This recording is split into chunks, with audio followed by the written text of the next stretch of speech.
ಸಮಸ್ತ ನಾಡಿನ ಜನತೆಗೆ ವರಮಹಾಲಕ್ಷ್ಮಿ ಹಬ್ಬದ ಆರ್ಥಿಕ ಶುಭಾಶಯಗಳು. ಇವತ್ತಿನ ವಿಡಿಯೋದಲ್ಲಿ ಈ ರೀತಿ ಲೀಸ್ಟನ್ನು ಮಾಡಿದರೆ ನಾವು ಪದೇ ಪದೇ ಶಾಪಿಂಗ್ ಹೋಗುವಂಥದ್ದು ಮರೆಯುವಂಥದ್ದು ಖಂಡಿತ ಆಗೋದಿಲ್ಲ. ಅದಕ್ಕೋಸ್ಕರ ನಾನು ಈ ವಿಡಿಯೋನ ಶೇರ್ ಮಾಡ್ಕೊಳ್ತಾ ಇದ್ದೀನಿ. ಇಲ್ಲಿ ಕೆಲವೊಂದು ಲೀಸ್ಟನ್ನು ಮಾಡಿದ್ದೀನಿ. ಮೊದಲು ಇತ್ತು ಇಂಥವರೇ ಮಾಡಬೇಕು ಪೂಜೆನ ಅಂತ, ಈಗಂತೂ ಪ್ರತಿಯೊಬ್ಬರು ಇಷ್ಟಪಟ್ಟು ಸಂಭ್ರಮದಿಂದ ಮಾಡ್ತಾರೆ. ಹಾಗಿದ್ರೆ ಇದಕ್ಕೆ ಏನೇನು ಬೇಕಾಗುತ್ತೆ ಅಂತ ನೋಡೋಣ ಬನ್ನಿ. ಇಲ್ಲಿ ಅರಿಶಿನ ಕುಂಕುಮ ಬೇಕು, ಲಕ್ಷ್ಮೀ ಮುಖವಾಡ, ಕರ್ಪೂರ ಬೇಕಾಗುತ್ತೆ, ಊದ್ಬತ್ತಿ, ವೀಳ್ಯದೆಲೆ ಮತ್ತು ಸಾಂಬ್ರಾಣಿ ಅಥವಾ ಧೂಪ, ಬತ್ತಿಗಳು ಬೇಕು, ದೀಪದ ಎಣ್ಣೆ, ಹಾಗೆ ಸಗಣಿ, ಗರಿಕೆ, ಗಂಜಲ, ಹಾಗೆ ಗೆಜ್ಜೆ ವಸ್ತ್ರ ತುಂಬಾ ಮುಖ್ಯವಾಗಿ ಬೇಕು. ಹಾಗೆ ಬಾಗಿನ ಸೆಟ್ ಬೇಕಾಗುತ್ತೆ, ಬಳೆ, ಬ್ಲೌಸ್ ಪೀಸು, ಅರಿಶಿನ ಕೊಂಬು, ಹಸಿ ದಾರ ಅಥವಾ ಹಸಿ ನೂಲು, ಬೆಲ್ಲ ಬೇಕಾಗುತ್ತೆ. ಈ ಹಸಿ ನೂಲನ್ನು 9 ಗಂಟೆ ಹಾಕಿ ಇದನ್ನು ಇಡುವಂಥದ್ದು ತುಂಬಾ ಶ್ರೇಷ್ಠವಾಗಿರುತ್ತೆ. ಹಾಗೆಯೇ ಸೀರೆನೇ ನಾವು ತಗೊಂಡಾಗ ಅದರಲ್ಲಿ ಬ್ಲೌಸ್ ಪೀಸ್ನ ಕಟ್ ಮಾಡ್ಕೋಬಾರ್ದು. ಅದಕ್ಕೇ ಹೇಳಿ ಸಪ್ರೇಟಾಗಿ ಬ್ಲೌಸ್ ಪೀಸ್ ಅಂತ ನಾನು ಹೇಳಿರೋ ಅಂಥದ್ದನ್ನು ಬ್ಲೌಸ್ ಪೀಸನ್ನು ನೀವು ಸಪ್ರೇಟಾಗಿ ಒಂದು ತೊಗೋಬೇಕಾಗುತ್ತೆ. ಹಾಗೆಯೇ ಕೊಬ್ಬರಿ ಬೇಕಾಗುತ್ತೆ.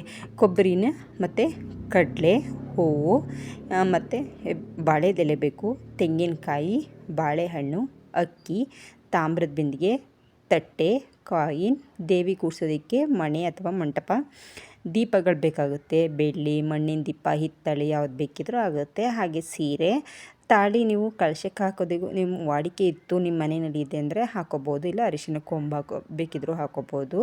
ಹಾಗೆ ಫ್ಯಾನ್ಸಿ ಸ್ಟೋರಲ್ಲೂ ಸಹ ಸೆಟ್ ಎಲ್ಲ ಸಿಗುತ್ತೆ, ಅದನ್ನು ಸಹ ಹಾಕೋಬೋದು. ಬಾಳೆಕಂಬ ಮತ್ತು ಮಾವಿನ ಸೊಪ್ಪು ಮಂಗಳದಾಯಕ ಅಲ್ವಾ, ಅದು ಬೇಕಾಗುತ್ತೆ. ಹಾಗೆ ದೇವಿ ಮುಕ್ಕೋಡೋಕ್ಕೆ ಅಲಂಕಾರಿಕ ವಸ್ತುಗಳು, ಹೂಗಳು ನೀವು ಯಾವ್ದು ಬೇಕಿದ್ರೂ ತೊಗೋಬೋದು. ಮಲ್ಲಿಗೆ ಹಾರ ಬೇಕಾಗುತ್ತೆ ದೇವಿಗೆ ಹಾಕೋದಕ್ಕೆ, ಗುಲಾಬಿ, ಪಾರಿಜಾತ ತುಂಬ ಒಳ್ಳೆಯದು, ಶ್ರೇಷ್ಠವಾದದ್ದು, ತುಳಸಿ, ಕಮಲ, ಸೇವಂತಿಗೆ ಹೂವು, ಸುಗಂಧರಾಜದ ಹೂವು, ಹಾಗೆ ಕೆಂಪು ದಾಸವಾಳ ಇದ್ರೂ ಸಹ ದೇವಿಗೆ ತುಂಬಾ ಇಷ್ಟ ಆಗುತ್ತೆ. ಹಾಗೆ ಹಣ್ಣುಗಳಲ್ಲಿ ಬಾಳೆಹಣ್ಣು, ಸೇಬು, ಸೀಬೆಹಣ್ಣು, ದಾಳಿಂಬೆ ತೊಗೊಳ್ಳಿ. ಹಾಗೆ ಹುಳಿ ಹಣ್ಣನ್ನು ಇಡಬಾರ್ದು. ಹಾಗೆಯೇ ದೇವಿದು ಪುಸ್ತಕ ಬರುತ್ತೆ, ವ್ರತದ್ದು ಪುಸ್ತಕ ಬರುತ್ತೆ, ಅದನ್ನು ಸಹ ನೀವು ತೊಗೋಬೋದು, ಅದು ಬುಕ್ ಸ್ಟೋರಲ್ಲಿ ಸಿಗುತ್ತೆ. ಹಾಗೆ ದೇವಿದು ಫೋಟೋ ಬೇಕಾಗುತ್ತೆ. ಹಾಗೆಯೇ ದೇವಿಗೆ ಮೊಡ್ಲಕ್ಕಿ ಕೊಡಬೇಕಾಗುತ್ತೆ. ಅದಕ್ಕೆ ಬೇಕಾಗಿರೋದು ತಟ್ಟೆ ಅಥವಾ ಮೊರ ಬೇಕಿದ್ರೂ ಯೂಸ್ ಮಾಡ್ಕೋಬೋದು. ಬಾಳೆದೆಲೆ ಬೇಕು. ಹಾಗೆ ಅಕ್ಕಿನ ನೀವು ಎಷ್ಟು ಹಾಕ್ತೀರಾ, ಇದು ಅಕ್ಕಿ ತುಂಬಾ ನೆನ್ಪಿಟ್ಕೋಬೇಕು. ನೀವು ದೇವಿಗೆ ಮಡ್ಲಕ್ಕಿ ಕೊಡಬೇಕಾದ್ರೆ 3 ಪಾವು ಅಂತ ಹಾಕೋಬೋದು, ಅಥವಾ 5 ಪಾವು ಅಥವಾ 9 ಪಾವು ಹಾಕೋಬೋದು. ಹಾಗೆ ಕಳಶದಡಿಕೆ ನೀವು ಎಷ್ಟು ಹಾಕ್ತೀರಾ ಅಂತ ನೀವು ಮರೀದನೇ ನೆನ್ಪಿಟ್ಕೋಬೇಕು. ವೀಳ್ಯದೆಲೆ 2, ಬಟ್ಲಡಿಕೆ 2, ಬ್ಲೌಸ್ ಪೀಸು, ಹಾಗೆ ಅಚ್ಚು ಬೆಲ್ಲ 1 ಬೇಕಿದ್ರೂ ಇಡ್ಬೋದು, 2 ಬೇಕಿದ್ರೂ ಇಡ್ಬೋದು, ಅಥವಾ ಕಾಯಿನ್ನು ಮತ್ತು ಕಾಯಿನ್ಗಳು ಬೇಕಾಗುತ್ತೆ, ಅದನ್ನು ಸಹ ಇಟ್ಕೋಬೇಕು. ಮತ್ತು ಬಾಳೆಹಣ್ಣು, ಹಣ್ಣುಗಳಿತ್ತು 5 ಥರ ಅಂದರೆ ಹಣ್ಣುಗಳು, ಹಾಗೆ ತೆಂಗಿನಕಾಯಿ, ಅರಿಶಿನ ಕುಂಕುಮ, ಬಾಗಿನ ಸೆಟ್ ಪ್ಯಾಕೆಟ್ ಸಿಗುತ್ತೆ, ಕೊಬ್ಬರಿ 1ರಲ್ಲಿ 2 ಭಾಗ ಮಾಡಿ ಅದರಲ್ಲಿ 1ರಲ್ಲಿ ಕಡಲೆ 1ರಲ್ಲಿ ಡ್ರೈ ಫ್ರೂಟ್ಸ್ನ ಹಾಕೋಬೇಕು. ಹಾಗೆ ಅರಿಶಿನ ಕೊಂಬು 2, ಬಳೆ, ಇಷ್ಟನ್ನು ಇಟ್ಟು ದೇವಿಗೆ ಮೊಡ್ಲಕ್ಕಿ ಕೊಡುವಂಥದ್ದು. ಇನ್ನು ದೇವಿ ಮುಖವಾಡ ಅಲಂಕಾರ ಮಾಡೋದಕ್ಕೆ ಮೂಗುತಿ, ಕಾಡಿಗೆ, ಲಿಫ್ಟಿಕ್ ಇದನ್ನೆಲ್ಲ ನಾವು ಬಳಸುತ್ತೀವಲ್ಲ, ಅದನ್ನು ಹಾಕಬಾರ್ದು. ಇದೆಲ್ಲ ನೀವು ದೇವಿ ಅಲಂಕಾರಕ್ಕೆ ಬಳಸ್ಕೊಳ್ಳೋದಕ್ಕೆ ತೊಗೋಬೇಕಾಗಿರೋದು. ಹಾಗೆಯೇ ಒಡವೆಗಳು, ನೀವು ಚಿನ್ನದ್ದು ಒಡವೆ ಇತ್ತು ಅಂದರೆ ಹಾಕೋಬೋದು, ಇಲ್ಲ ಅಂದರೆ ನೀವು ಆರ್ಟಿಫಿಷಿಯಲ್ ಸಹ ಸಿಗುತ್ತೆ, ಅದನ್ನು ಸಹ ಪರ್ಚೇಸ್ ಮಾಡ್ಬೋದು. ಕೆಲವೊಬ್ರು ಹೇಳ್ತಾರೆ ನಾವು ಹಾಕೋದನ್ನು ದೇವಿಗೆ ಹಾಕಬಾರ್ದು ಅಂತ. ಪದೇ ಪದೇ ನಾವು ಹೊಸದನ್ನು ಈ ಚಿನ್ನದ ರೇಟಲ್ಲಿ ತೊಗೊಳಕ್ಕಾಗಲ್ಲ ಅಲ್ವಾ, ಅದಕ್ಕೋಸ್ಕರ ನಾವು ಹಾಕೊಳ್ಳೋ ಒಡವೆನೇ ನೀವು ಒಂದ್ಸಲ ಅದನ್ನು ನೀರಲ್ಲಿ ವಾಶ್ ಮಾಡಿ ತೊಳೆದ್ಬಿಟ್ಟು ಒರೆಸಿ ಆಮೇಲೆ ನೀವು ಸಹ ಅದನ್ನು ದೇವಿಗೆ ಹಾಕೋಬೋದು. ಹಾಗೆ ಪ್ರಸಾದಕ್ಕೆ ನೀವು ಹಣ್ಣು, ಕಾಯಿ ಮತ್ತು 2 ಎಲೆ ಅಡಿಕೆ, ಕಾಯಿನು, ಮನೇಲಿ ಏನಾದರೂ ಮಾಡಿರ್ತೀವಲ್ವ ಸ್ವೀಟು, ಅದನ್ನು ಸಹ ಇಟ್ಟು ಬಾಳೆದೆಲೆಯಲ್ಲಿಟ್ಟು ನೈವೇದ್ಯ ಮಾಡಬೇಕು. ಹಾಗೆ ಪೂಜೆ ಎಲ್ಲ ಮುಗಿದ್ಮೇಲೆ ಒಂದು ತಟ್ಟೆನಲ್ಲಿ ನೀರು ಹಾಕಿ ಅದಕ್ಕೆ ಅರಿಶಿಣ ಮತ್ತು ಸ್ವಲ್ಪ ಸುಣ್ಣ ಹಾಕಿ ಒಂದು ಎಲೆ ಅದ್ರ ಮೇಲೆ ಕರ್ಪೂರ ಇಟ್ಟು ಅದನ್ನು ಧೂಳಾರತಿ, ಕೆಂಪಾರತಿ ಅಂತ ಹೇಳ್ತಾರೆ, ಅದನ್ನು ಮಾಡಿ ಲಾಸ್ಟಲ್ಲಿ ಸಂಜೆ ಮಾಡುವಂಥದ್ದು. ಇನ್ನು ಕಳಶಕ್ಕೆ ಹಾಕಬೇಕಾಗಿರೋದು ತಾಮ್ರದ ಬಿಂದಿಗೆ ತುಂಬಾ ಶ್ರೇಷ್ಠ, ಸ್ಟೀಲ್ದು ಯಾವುದೇ ಕಾರಣಕ್ಕೂ ಯೂಸ್ ಮಾಡಬೇಡಿ. ಹಾಗೆಯೇ ಚಂಬನ್ನು ಸಹ ಬಳಸಬಾರ್ದು. ನೀವು ಅದರಲ್ಲಿ ನೀರನ್ನು ತುಂಬ ಅಂದರೆ ಫುಲ್ ಹಾಕಿ ಅದಕ್ಕೆ ಅರಿಶಿನ ಕುಂಕುಮ, ಅಡಿಕೆ, ಕಾಯಿನು, ಅಕ್ಷತೆ ಹಾಕಬೇಕು. ಹಾಗೆಯೇ ಜಾವದ ಪುಡಿ ಅಂತ ಬರುತ್ತೆ, ಏಲಕ್ಕಿ, ಕವಡೆಗಳು ಲಕ್ಷ್ಮೀ ಸ್ವರೂಪ ಅಂತಾರೆ, ಅದನ್ನು ಹಾಕಿ ಹಾಗೆಯೇ ಮಾವಿನ ಸೊಪ್ಪು ಇಲ್ಲ ವೀಳ್ಯದೆಲೆ ಇತ್ತು ಅಂದರೆ 5, 9, 12 ಈ ರೀತಿ ಹಾಕಿ ತೆಂಗಿನಕಾಯಿನ ತೊಳೆದು ಅದಕ್ಕೆ ಅರಿಶಿನ ಹಚ್ಚಿ ಕುಂಕುಮ ಹಾಕಿ ಅದನ್ನು ಕಳಶಕ್ಕೆ ಇಡೋವಂಥದ್ದು. ಇನ್ನು ಮುತ್ತೈದೆಯರಿಗೆ ಕೊಡಬೇಕಾದ್ರೆ ನಾವು ಎಲೆ, ಅಡಿಕೆ, ಹಾಗೆಯೇ ಒಂದು ಕಾಯಿನ್ ಇಡಬೇಕಾಗುತ್ತೆ.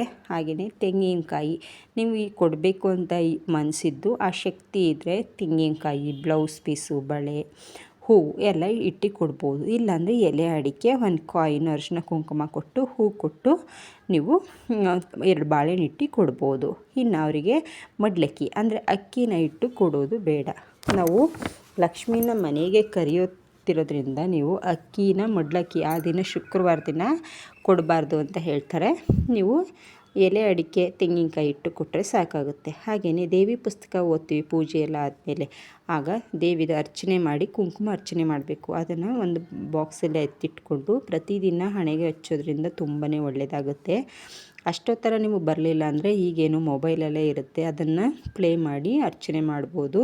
ಇನ್ನು ಸಂಜೆ ಮುತ್ತೈದೆಯರಿಗೆಲ್ಲ ಕುಂಕುಮ ಕೊಟ್ಟು ಎಲ್ಲ ಮುಗ್ದಾದ್ಮೇಲೆ ದೇವಿಗೆ ದೃಷ್ಟಿ ತೆಗೆದು ನೀವು ಕಳಶದ ಹತ್ರ ಇಟ್ಟಿರುವಂತಹ ಹಣ್ಣುಗಳಲ್ಲಿ ಯಾವುದಾದ್ರು ಒಂದು ಹಣ್ಣನ್ನು ಎತ್ತಿ ಇಡಬೇಕು. ಹಾಗೆಯೇ ನಾವು ದೇವಿಗೆ ಉಡಿಸಿರುವಂಥ ಸೀರೆಯನ್ನು ಅದನ್ನು ನಾವೇ ಹಾಕ್ಕೋಬೇಕು.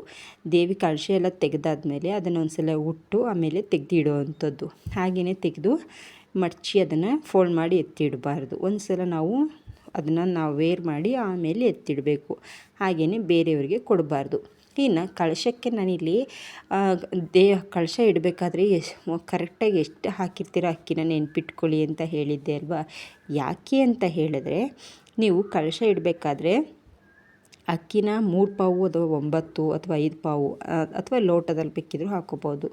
ಇಷ್ಟನ್ನು ಕರೆಕ್ಟಾಗಿ ಹಾಕಿ ನೆನ್ಪಿಟ್ಕೊಂಡು ಕಳಶನ ಶನಿವಾರ ತೆಗೆಯೋದಕ್ಕಿಂತ ನೀವು ಭಾನುವಾರ ತೆಗೆದ್ರೆ ತುಂಬಾ ಒಳ್ಳೆಯದು. 3 ದಿನ ನೀವು ದೇವಿ ಪೂಜೆ ಮಾಡ್ದಂಗೆ ಆಗುತ್ತೆ. ಅದನ್ನು ತೆಗಿಬೇಕಾದ್ರೆ ಅಕ್ಕಿನ ನೀವು ಎಷ್ಟು ಹಾಕಿದ್ರಿ ಅಂತ ಒಂದು ಸಲ ಅದನ್ನು ಚೆಕ್ ಮಾಡ್ಕೊಳ್ಳಿ. ನೀವು 3 ಲೋಟ ಹಾಕಿದರೆ ಅದರಲ್ಲಿ 1 ಸ್ಪೂನ್ ಅಕ್ಕಿ ಜಾಸ್ತಿ ಇರುತ್ತೆ.